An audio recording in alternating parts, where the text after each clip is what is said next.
नमस्कार दोस्तों, मैं हूँ ऋचा सिन्हा, एक बिहारन, और मेरे चैनल पे आप सभी का स्वागत है। तो दोस्तों, कैसे हैं आप सब? ये बताने के लिए जल्दी से मेरे कमेंट बॉक्स में जय माता दी लिख दीजिए। माता रानी आप सभी की सारी मनोकामनाएं पूर्ण करें। दोस्तों, आज हम बात करने वाले हैं महाशिवरात्रि महापर्व से संबंधित। इस दिन सभी भक्तगण भगवान शिव को प्रसन्न करके मनोवांछित वरदान प्राप्त करना चाहते हैं। तो दोस्तों, आज हम बात करेंगे कि महाशिवरात्रि इस साल किस दिन मनाई जाएगी, उस दिन पूजा का शुभ मुहूर्त क्या है, पारण का शुभ मुहूर्त क्या है, व्रत के नियम क्या है, पूजा की विधि क्या है। साथ ही महाशिवरात्रि के दिन विभिन्न मनोकामना पूर्ति के लिए आप कौन से छोटे छोटे उपाय कर सकते हैं, किस मंत्र का जप कर सकते हैं। तो चलिए शुरू करते हैं। इससे पहले अगर आपने अभी तक मेरे चैनल को सब्सक्राइब नहीं किया है तो इस प्रकार के तमाम ज्ञानवर्धक जानकारियों के लिए आप मेरे चैनल को सब्सक्राइब कर लीजिए। वीडियो अच्छा लगता है तो लाइक कर दीजिए और फैमिली एंड फ्रेंड्स के साथ शेयर कर दीजिए। दोस्तों, फागुन मास की कृष्ण पक्ष की चतुर्दशी तिथि को महाशिवरात्रि के रूप में मनाया जाता है। महाशिवरात्रि का हमारे हिंदू धर्म में अत्यधिक महत्व है। वैसे तो साल में 12 शिवरात्रियां आती हैं, पर उन सभी में महाशिवरात्रि सर्वश्रेष्ठ मानी जाती है।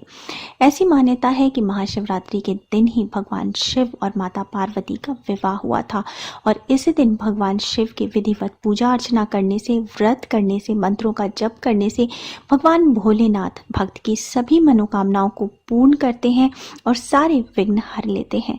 दोस्तों, इस बार की महाशिवरात्रि अत्यंत शुभ संयोग लेके आ रही है और ये मनाई जाएगी 11 मार्च गुरुवार के दिन। दोस्तों, इस दिन कुंभ राशि में चंद्रमा, सूर्य, शुक्र और बुध ग्रह का संचरण होगा, और इस दिन धनिष्ठा नक्षत्र के कारण इस दिन की शुभता और भी अधिक बढ़ जा रही है। ग्रहों और नक्षत्रों के इस शुभ संयोग के कारण इस दिन शिव योग का निर्माण हो रहा है। इस योग में शिव की पूजा आराधना करने से विशेष फल की प्राप्ति होती है, सभी मनोकामनाओं की पूर्ति होती है। तो अगर आप कोई विशेष मनोकामना सिद्धि चाहते हैं, भगवान शिव को प्रसन्न करना चाहते हैं, या घर में सुख समृद्धि की वृद्धि चाहते हैं, तो इस बार की शिवरात्रि को हाथ से न जाने दें। शुभ संयोग में भगवान शिव की पूजा आराधना और मंत्रों का जप अवश्य करें। दोस्तों, अब जान लेते हैं कि महाशिवरात्रि के दिन पूजा का शुभ मुहूर्त क्या है। जैसा कि मैंने बताया कि महाशिवरात्रि में रात्रि पूजन का ही महत्व होता है, तो पूजा का शुभ मुहूर्त होगा रात्रि में, अर्थात निशिता काल पूजा मुहूर्त होगा 11 मार्च गुरुवार के दिन रात्रि के 12:05 से 12:54 तक। ये पूरे 48 मिनट का मुहूर्त है। इस बीच में आप अपनी पूजा प्रारंभ कर सकते हैं, पूजा संपन्न कर सकते हैं। इसके साथ ही दोस्तों, 11 मार्च गुरुवार के दिन भगवान शिव की पूजा आराधना के लिए आने वाले और भी शुभ मुहूर्त की जानकारी मैंने आपको स्क्रीन पे लिख के दे दी है, आप देख सकते हैं। साथ ही महाशिवरात्रि व्रत के पारण का शुभ मुहूर्त होगा 12 मार्च शुक्रवार के दिन सुबह के 6:33 से दोपहर के 3:02 के बीच में। इस बीच में आप अपना पारण संपन्न कर सकते हैं। अब दोस्तों, जान लेते हैं कि महाशिवरात्रि की पूजा और व्रत के नियम क्या हैं। अगर आप महाशिवरात्रि का व्रत करने की सोच रहे हैं दोस्तों, तो एक दिन पहले से ही आपको नियमों का पालन करना होता है। अपने व्यवहार को शुद्ध कर ले। महाशिवरात्रि के व्रत से एक दिन पहले ही सर धो के नहा लें, शुद्ध हो जाए, सात्विक भोजन करें। अगर संभव हो तो रात में भोजन ना करें, और रात में सोने से पहले ब्रश या दातून अच्छी प्रकार से कर ले, ताकि अन्न का कोई भी दाना मुंह में ना रह जाए। दोस्तों, महाशिवरात्रि व्रत के दिन सुबह सवेरे जल्दी उठें, स्नान आदि नित्यकर्म से निवृत्त होकर के स्वच्छ साफ वस्त्र धारण करें। जिस स्थान पे आपको पूजा करनी है उस स्थान को साफ कर लें, वहाँ एक चौकी रख लें, उसके ऊपर एक कपड़ा बिछा लें। और दोस्तों, महाशिवरात्रि में भगवान शिव और माता पार्वती के साथ साथ ही भगवान गणेश, भगवान कार्तिकेय और नंदीश्वर की भी पूजा की जाती है। तो ऐसा एक चित्र लें, फोटो लें, जिसमें कि समस्त शिव परिवार हो। अगर आपके पास शिवलिंग है तो शिवलिंग रख लें। पंचामृत तैयार कर लें। पंचामृत तैयार करने के लिए दूध, दही, घी, शक्कर और शहद मिला करके पंचामृत तैयार करें। इसके साथ ही धूप, दीप, प्रसाद, नैवेद्य, अक्षत और भगवान शिव को अर्पित करने के लिए उनका प्रिय विल्व पत्र, आक धतूरा, ये सारी चीज़ें कर लें। पुष्प और पुष्पमाला रख लें। इसके साथ ही माता पार्वती को चढ़ाने के लिए श्रृंगार का सामान रख लें। इसके बाद दोस्तों पूजा की चौकी के सामने एक ऊनी आसन बिछा करके बैठ जाएं। पूजा करते वक्त आपका मुख पूर्व या उत्तर दिशा की ओर होना चाहिए। दोस्तों पूजा प्रारंभ करने से पहले सर्वप्रथम भगवान श्री गणेश की पूजा की जाती है। तो सबसे पहले आप भगवान श्री गणेश की विधिवत पूजा करें।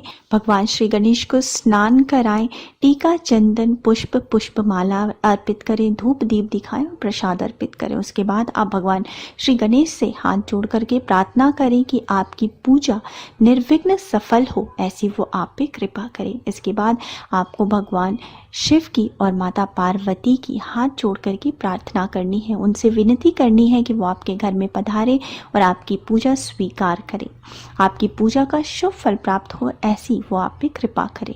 और उसके बाद आपको भगवान शिव और माता पार्वती को स्नान कराना है। अगर आपके पास शिवलिंग है तो एक परात में शिवलिंग रख लें और उसी को स्नान कराएं। पंचामृत से स्नान कराएं, शुद्ध जल से स्नान कराएं, जल में थोड़े से गंगा जल मिला लें और उससे स्नान कराएं। इसके बाद दोस्तों आप भगवान शिव और माता पार्वती को वस्त्र अर्पित करें। माता पार्वती को अगर संभव हो तो चुनरी अर्पित करें या लाल रंग की साड़ी अर्पित करें। उसके बाद आपको भगवान शिव और माता पार्वती को टीका चंदन लगाना है। सफ़ेद चंदन आप भगवान शिव को लगाएं। उसके बाद माता पार्वती को सिंदूर अर्पित करें, सुहाग की पिटारी अर्पित करें। भगवान शिव और माता पार्वती को पुष्प पुष्पमाला अर्पित करें, अक्षत अर्पित करें। भगवान शिव का प्रिय है विलप पत्र। बेल पत्र पे अगर हो सके तो श्री राम का नाम लिख लें, भगवान शिव को अत्यंत प्रिय है। इसके बाद आपको भगवान शिव और माता पार्वती की को धूप दीप अर्पित करना है और उसके बाद नैवेद्य अर्पित करना है। नैवेद्य अर्थात जो भी आपने प्रसाद के रूप में, मिष्ठान के रूप में लिया है, भगवान को चढ़ाएं। और इस मौसम में जो भी फल मिल रहे हैं वो आप भगवान को चढ़ा सकते हैं। इसके बाद आपको पान और नारियल भगवान को चढ़ाना है। इस प्रकार से दोस्तों भगवान शिव और माता पार्वती की विधिवत पूजा करने के पश्चात भगवान शिव के पंचाक्षर मंत्र का कम से कम 108 बार जप जरूर करें। रुद्राक्ष की माला से आप 108 बार ओम नमः शिवाय मंत्र का जप करें। अधिक से अधिक आप जितना संभव हो कर सकते हैं। किसी भी विषम संख्या में जैसे 5, 7, 11, 21 माला आप कर सकते हैं। इसके साथ ही आप महामृत्युंजय का जप भी कर सकते हैं, भगवान शिव चालीसा का पाठ कर सकते हैं, शिव पुराण का पाठ कर सकते हैं। इस प्रकार से मंत्रों का जप करने के बाद दोस्तों अब भगवान शिव और माता पार्वती की आरती करें। आरती करने के पश्चात क्षमा याचना करें। हाथ जोड़ करके भगवान शिव और माता पार्वती से पूजा में हुई गलतियों के लिए क्षमा मांगे। आपकी पूजा का शुभ फल प्राप्त हो, आपकी मनोकामना पूर्ति हो, घर में सुख समृद्धि बनी रहे, ऐसी आप भगवान से प्रार्थना करें। दोस्तों अगर आप महाशिवरात्रि का व्रत करना चाहते हैं या किसी खास मनोकामना सिद्धि के लिए किसी मंत्र का जप करना चाहते हैं तो आपको इसका संकल्प लेना होता है। संकल्प लेने के लिए आपको हाथ में थोड़े से चावल, पुष्प और गंगा जल लेना है और आप जो भी मंत्र जितनी बार भी जपना चाहते हैं उसका आपको संकल्प लेना है। जो मनोकामना है वो कहनी है। अगर व्रत कर रहे हैं तो व्रत करने का आपको संकल्प लेना है और ये सारी चीज़ें आपको भगवान के फोटो या मूर्ति के सामने छोड़ देनी है और सारा दिन व्रत करें, भगवान शिव का नाम लेते रहें, मंत्र का जप करते रहें और अपने व्यवहार को सात्विक रखें, अर्थात क्रोध नहीं करें, किसी को अपशब्द नहीं बोलें, झूठ नहीं बोलें। दोस्तों महाशिवरात्रि का व्रत कई प्रकार से किया जाता है। कुछ लोग बिल्कुल निराजल करते हैं, अर्थात जल भी नहीं पीते। कुछ लोग फलाहार करके करते हैं और कुछ लोग इस दिन सीधा नमक भी खाते हैं। तो अगर आप फलाहार करते हैं तो आप चाय कॉफ़ी पी सकते हैं, आप दूध पी सकते हैं, फल खा सकते हैं। अगर आप नमक खाना चाहते हैं तो आप सेंधा नमक इस दिन खा सकते हैं।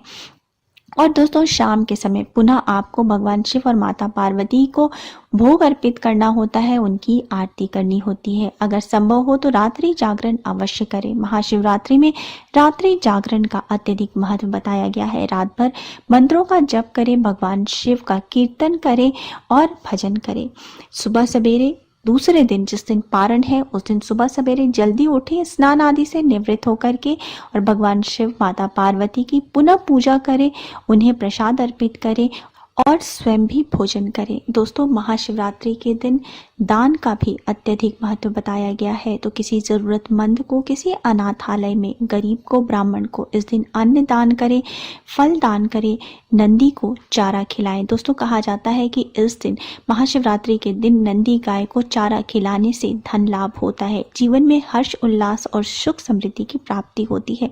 अगर किसी जातक का विवाह नहीं हो रहा है, विवाह में अड़चने आ रही हैं, तो महाशिवरात्रि के दिन शिवलिंग पर केसर मिला हुआ मीठा दूध चढ़ाना चाहिए। इससे विवाह में आ रही बाधाएं दूर होती हैं और योग्य वर की प्राप्ति होती है। जल्द ही विवाह के संयोग बनते हैं। दोस्तों, महाशिवरात्रि के दिन शिवलिंग पर एक आंवला या आंवले का मुरब्बा चढ़ाने से भगवान शिव अत्यंत प्रसन्न होते हैं। ऐसा करने से भगवान आशुतोष की कृपा से जीवन में प्रेम, पारिवारिक सहयोग, यश और कीर्ति की प्राप्ति होती है। घर में सुख समृद्धि की वृद्धि होती है। अगर कोई व्यक्ति किसी रोग से पीड़ित है, लाख इलाज के बाद भी उसका उपचार नहीं हो पा रहा है, तो शिवरात्रि के दिन शिवलिंग पर काले तिल अवश्य चढ़ाएं। इससे रोग दूर होते हैं और जातक को दीर्घायु की प्राप्ति होती है। दोस्तों, शिव पुराण की कथा के अनुसार भगवान शिव ही एक ऐसे भगवान हैं जो बहुत ही शीघ्र प्रसन्न हो जाते हैं और अपने भक्तों की सभी मनोकामनाएं पूर्ण करते हैं। कहा जाता है कि शिवरात्रि के दिन जो भी व्यक्ति भगवान शिव का व्रत करता है, रात्रि जागरण करता है, पूरी श्रद्धा विश्वास के साथ भगवान भोलेनाथ की पूजा अर्चना करता है, उसके जीवन में कभी कोई संकट नहीं आता। भगवान भोलेनाथ उसकी सारी मनोकामनाएं पूर्ण करते हैं। तो दोस्तों, इस बार महाशिवरात्रि को हाथ से न जाने दें। भगवान भोलेनाथ का व्रत करें, उनकी विधिवत पूजा अर्चना करें। अगर आपको मेरा आज का वीडियो पसंद आया है तो वीडियो को लाइक कर दीजिए, फैमिली एंड फ्रेंड्स के साथ शेयर कर दीजिए और मेरे चैनल को सब्सक्राइब करना मत भूलिए। मिलते हैं नेक्स्ट वीडियो में। So thanks for now, bye bye.